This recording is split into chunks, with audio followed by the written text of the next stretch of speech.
Burkina Faso. Voici que ce pays se transforme en une autocratie, en une dictature qui ne dit pas son nom.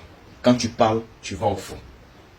Quand tu as une voix discordante, tu vas au fond. Quand tu critiques, tu vas au fond. Au moins là-bas, tu ne vas plus critiquer, tu ne vas plus parler. Au nom d'un décret signé pour la mobilisation générale, Ibrahim Traoré réquisitionne tous les leaders des organisations syndicales et les leaders des organisations pour la défense des droits de l'homme ou des libertés publiques. Il les réquisitionne et il les met à la disposition de l'armée pour que cela aille combattre. Pour que cela aille aider l'armée à combattre le terrorisme. Quelle lamentation, quelle tristesse, quelle autocratie.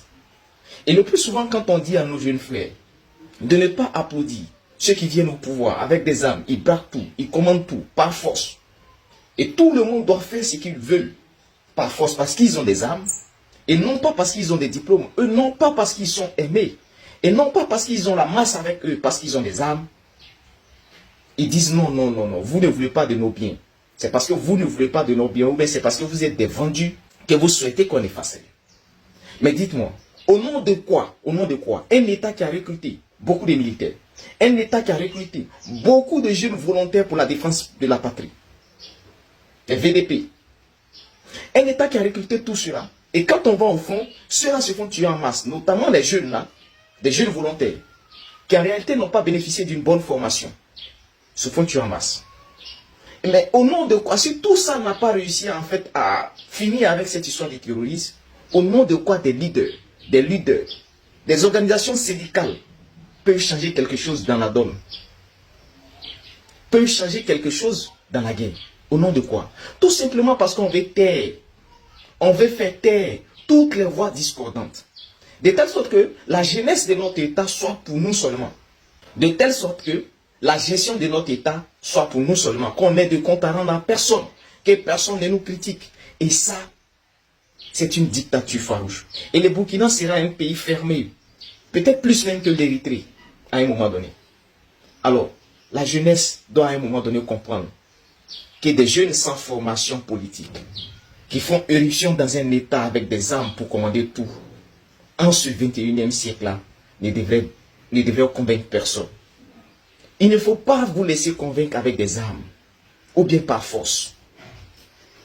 Le pouvoir n'appartient pas à ceux-là. C'est vous le pouvoir, vous la jeunesse. Il ne faut pas accepter ça. Alors, quand ceux-là seront réquisitionnés, vous voyez très bien qu'ils ne seront plus libres. Ils ne vont plus parler, ils ne vont plus faire de marches, ils ne vont plus critiquer, il n'y aura plus de voix contraire à la voix d'Ibrahim Traoré au palais. Ce jeune homme climatisé, bien climatisé. Et ça, c'est inacceptable. Que faisons-nous de ces centaines de personnes qui sont tuées par jour? Qui pour critiquer? Que faisons-nous de ces milliers de personnes qui sont déplacées? Qui pour dénoncer? Que faisons-nous de ces milliards détournés? Qui pour dénoncer? Que faisons-nous de cette mauvaise gestion du palais? Qui pour dénoncer? Que faisons-nous de ces arrestations arbitraires? Qui pour dénoncer? Que faisons-nous de cette mauvaise gouvernance? Des gens qui ne s'en sortent pas. De la jeunesse qui est en proie au terrorisme. Qui pour dénoncer? Si on réquisitionne toutes ces organisations, tous ces leaders d'organisations-là, et ça, des gens applaudiront ça.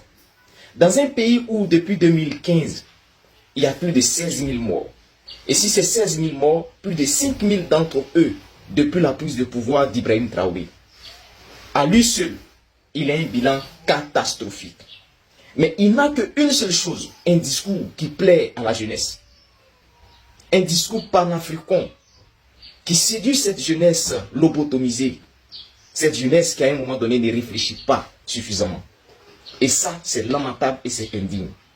Je lance un appel à toutes les organisations internationales, Amnesty International, Human Rights Watch, afin que ceux-là interviennent dans cette question burkinabé, afin que cette pratique digne d'une autocratie, d'une dictature farouche, cesse. Nous laissons solidaires avec ce peuple burkinabé, afin qu'il retrouve la tranquillité et le bien-être. Ce qui est encore plus lamentable, c'est que quand ça dure, quand ces pratiques durent, on fait appel à d'autres personnes encore pour faire éruption encore dans notre État avec des armes.